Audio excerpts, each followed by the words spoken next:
Hey everyone, hopefully you're having a good day. My name's Andy. My channel is Finding Value. Today we're going to go over gold and silver, look at some of the big picture stuff, look at some of the patterns and some of the correlations that I found in history, and do some technical analysis on it. I've got a lot of the stuff already kind of thrown on the charts already, so it'll be mainly just describing the charts and showing you those correlations and what could potentially come in front of us.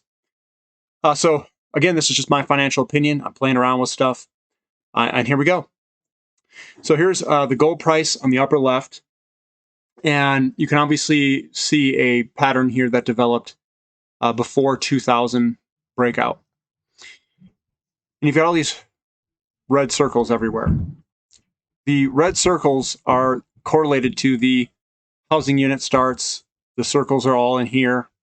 And the circles are basically from a bottom to a top, bottom to top, bottom to top. And it correlates perfectly with expansionary phases of real estate. 70 to 74 or 3 or whatever. 76 to 80. 98, 99 to 2008. This one, they printed a bunch of money in 09 and blew up this portion on the back end here. You could see it wanted to fall. This would have been a circle, but they printed a bunch of money to counteract it. And then we've got the bottom. I don't know. Oh, that was the top. And then we have a bottom here. It's saying that we should be buying gold because we're going into an expansionary phase of real estate. And that would be the circle right here of the latest one. We also are having confluence, and confluence is the merging of information with the XAU to gold ratio. This is kind of the normal ratio going back and forth. And we went to unbelievably low on the XAU, which is the gold and silver index for mining companies, to gold ratio. And this ratio is starting to bottom. Looks like we've got I'll draw it in here. It looks like we have a low. Oh, that's really small. Looks like we have a low and then a higher low. And we're going to break out to the upside here. That's what it looks like is happening. Then we've got our gold to monetary base ratio. And what this means is that this is basically gold accounting for money in the system, the monetary base. Back on the gold standard, we were kind of averaging around 3.5, so 3.75, somewhere in like this range there. We went off the gold standard, or I should say we went off the gold standard here, somewhere around that area and then in here. And we cheated. We were printing currency. And that's why everybody was redeeming the currency in gold, because they knew that they were cheating the currency, and we went to an undervalued state. Once gold could freely trade, it went right back up during the expansion phase of real estate. The reaccounting happened during the expansionary phase of real estate, which is inflationary. This was inflationary, this was inflationary, this was inflationary, and this is going to be inflationary if we get up there. We had increasing interest rates during these times all through this period here. And we had increasing rates on the short term during this time period here, and we're going to probably have increasing rates here.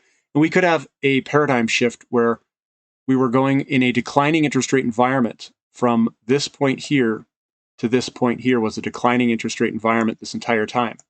And this was an increasing rate environment all the way back into the 40s. I am proposing that this will be an increasing interest rate environment from this point on, and that we've bottomed, and that we could see a very big revaluation of gold in this big revaluation of the gold to monetary base. And if you notice, you could probably draw some lines in here. It basically looks like that. Well, let me do this. Looks more like this. Something like that, where it's contracting up and it's about to break and move to the upside. That's my guess here. And then I've got some companies down here. I've got some companies. This is Endeavor Silver. Notice that we really haven't gone much of anywhere. And the pattern is scribing out a pattern that is analogous to this. But we're trying to break out of this top resistance line. That's what we're trying to break at the moment. And we hit it, and we're coming back, and we're probably going to create a U shape. There's your cup and handle pattern with the lead in. Pretty awesome, huh? We've got Franco-Nevada. You got the trend lines. It broke to the upside. Now it's bouncing off the top of the thing. It's probably going to go up higher. And then we've got wheat and precious metals. Again, we broke out of this pattern here. We came up and we're just kind of moving all around. We probably are creating another pattern like that. And we're probably going to bounce and move up. That's my guess. Big old flag pattern. And then we've got Newmont Corporation, just showing you that we've been moving sideways since the 80s in the interest rate environment that is disinflationary with lowering interest rates. Notice that gold's not really going anywhere. We get an inflationary push like we had during this time frame here. I bet you we're going to create a handle like this, break out, and go way up like that. Hopefully, we'll see. Here's Yamana Gold. I compared it to Ethereum, and someone asked, why am I doing this? What does Ethereum have to do with Yamana Gold? Nothing from an asset perspective, but both of these get traded by human beings and the interaction of human beings. And whatever AI, artificial intelligence, is behind this as well, which is creating these charts. The way this chart is scribed out is the same way as this chart is scribed out. You've got a peak. You've got this, I'll call it like that. Here's your peak. There's your rollover. It's the same thing. You get your sideways movement. And right now we are right here. That's what this is. And we're probably right there at the bottom of this. We're probably going to strive sideways and then launch. And it'll be probably a big move. And it could look something like this. Maybe not. Depends on the fundamentals and how much inflation we have, and maybe it only does this. Maybe it does this. The fundamentals would determine how big this movement is on this side that we don't know yet. So it all depends on how much inflation and what the market perceives. I think it's going to be absolutely massive. I think we're going to see something like, if that's a line there, we'll do this, that, and then break and move up way up there. That's where I think. It's going to be a massive move. And I'm not saying Yamana Gold. I'm just saying gold companies in general. It's not just pertaining to Yamana Gold and whatnot. And all of these patterns have this pattern in it. Even this one does. It just looks a little bit different. But this one's got it. You could say that, this is this, there's that, and then we're breaking through. They all have it if you look really, really close. This one even has it too. Here's this, the rollover, and then we got the sideways movement coming down, and then it's going to break and move on up. That's my guess. They all have it. This guy on the right, the silver price, I didn't talk too much about that. This is forming a gigantic triangle pattern. Maybe we come up like this and then break. And when we break this is going to be a big move. If we break that $50 range, $40, $50 area. But you can see that this thing is contracting up. It's getting tighter and tighter. Something like that. And then a big old move higher. This is a massive pattern. Absolutely massive. So that's what I have for today. Just wanted to kind of go over gold and silver. Huge bull. You can look at the housing starts as a leading indicator. Now, a lot of people on YouTube, they're saying, oh, the foreclosures are rising. Well, they're coming off like lows that are the lowest they've ever been. So obviously, it's going to have a % increase. That's going to be great. But the foreclosures on an absolute scale is still incredibly low. So basically what happened was they said no one can foreclose. Now people can foreclose. You're going to get the biggest jump will be in the beginning of foreclosures, and it's still super low. So the foreclosures are really non-meaningful. It's because we have equity in the homes. People are going to be selling the homes. They should be selling their house. And if they're foreclosing it to a bank, they are in a very bad situation, I would say. Because if you have equity in the house, I don't know why you'd foreclose. That's just me. But, you could throw a for sale sign out in front, probably sell it within a couple of weeks and get your money back if you really wanted to. But that's what I have for gold and silver. I'm a huge bull on it. Let's hope that these big chart patterns behind me develop and break, which I am expecting. What would be the best way to play it? Again, I'm a huge physical metals guy. I know everybody wants this huge amount of leverage. The leverage may not work. If we're in an energy crisis and energy becomes incredibly expensive, this is the stuff that's going to save your bacon, the physical metals. Because I don't know what else is going to store value.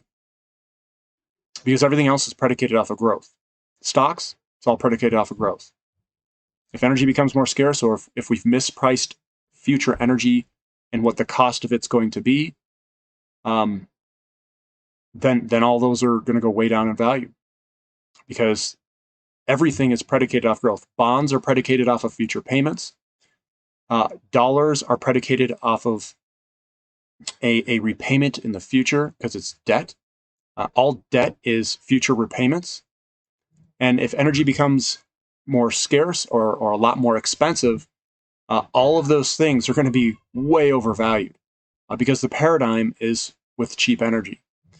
I can't tell you if this energy crisis is going to manifest itself worse than what it is, but I would think that a non-debt based, basically no requirements of energy would be the safest investments, which would be physical metals. And that's in particularly platinum, gold, and silver. Now, I'm going to go out there on a limb here, all right, and give you guys a little bit of just thought. If we have a really deep energy crisis, I'm just going out there like we hit peak oil. We hit peak oil, and energy goes massively higher. What's going to happen is there's going to be a massive repricing of assets that are above ground, I would think. Everything's being priced based off of cost curves. If the cost curves go rapidly higher and now they're meaningless, like let's just say that the cost curves, you can't mine this stuff. The energy becomes that scarce and we start diverting more energy to food production instead of mining super low ore grades of certain things. The thing that you have in your hand, which has been already extracted at low energy costs that you have in your hand, that's going to become increasingly valuable. And it's going to get repriced, not on what the relative scarcity is in the ground and how easy it is to extract, but rather the relative scarcity above ground. So gold could be, 1 billion or 2 billion ounces of gold in investable grade format. And silver might be, or no, it's probably 3 billion. 3 billion for gold. Let's say silver's like 6 billion. Maybe the ratio's 2 to 1. Maybe the ratio's 1 to 1, where silver gets priced the same as gold. And they both rocket far higher because silver is used in everything. It's the number 2 commodity. Platinum, which is far more rare than anything. I don't know what that would be priced at. But I'm just going out on a limb. I'm saying if we have an extreme. And what you do when you look at things is sometimes you want to evaluate things at extreme levels. If there was no energy crisis at all, we'd be exactly where we're at. Well, if we are exactly where we are at, there's no downside. But if we have a massive energy crisis where energy becomes far more scarce and far more expensive, I'm talking far more expensive. Like it is energy prohibitive to do some of these things in our lives. And obviously we'll find more efficient ways. A lot of things will happen. But let's just say mining is one of the most energy intensive things, mining and refining metals. We could see a different repricing structure. I'm just going out there on the limb. Doesn't mean it's going to happen. But either way, if we continue as is, metals are cheap.